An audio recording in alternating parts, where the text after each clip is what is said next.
ఆయన చేసిన తప్పదే. వాస్తవంగా ఇతను ఏంటంటే ఏ సంఘ పరివారం నుంచి వచ్చినోడు అయితే వెంకయ్యనాయుడు గారి లాగా అన్నట్లయితే ఉండేది, ఇబ్బంది రాలేదు కదా.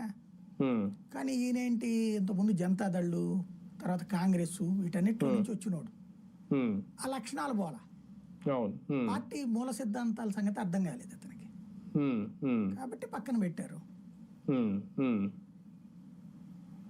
సార్ ఒకటి ఫైనల్ గా దేశవ్యాప్తంగా జిఎస్టి అనేది నరేంద్ర మోడీ వచ్చిన తర్వాతే తీసుకొచ్చారు, ఆయన విధానమే.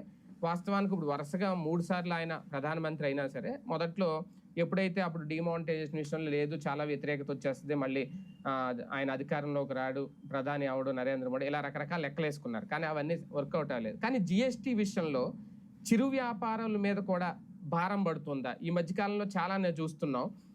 ఎందుకంటే పెద్ద పెద్ద వాళ్ళు అంటే ఓకే, వాళ్ళు జిఎస్టీ కట్టాలి, తప్పదు, అది భారం అనుకోవడం లేదు. మొన్న ఒకసారి పానీపూరి బండి అతనికి ఈ యూపీఐ ట్రాన్సాక్షన్ ద్వారా 40 లక్షలు ఎంత అయిందని చెప్పి ఆయనకి జిఎస్టీ నోటీసులు ఇచ్చారు. ఇప్పుడు తాజాగా కూడా కర్ణాటకలో కూడా అదే జరిగిందంట. మొన్న దాదాపు వీళ్ళందరూ టీ అమ్ముకునే వాళ్ళు, వీళ్ళు 1,60,00,000 ఎంత 4 ఏళ్లకి ఎంతో ఇస్తే 27 లక్షలు ఎంతో జిఎస్టీ కట్టాలని నోటీసులు పంపించారు. వాళ్ళు ఇప్పుడు సమ్మెకు కూడా రెడీ అయ్యారంట. ఓకే, అక్కడ కూల్ అయింది. కానీ అంటే ఇటువంటిది రేపు పొద్దున్న ఎఫెక్ట్ అవ్వదా?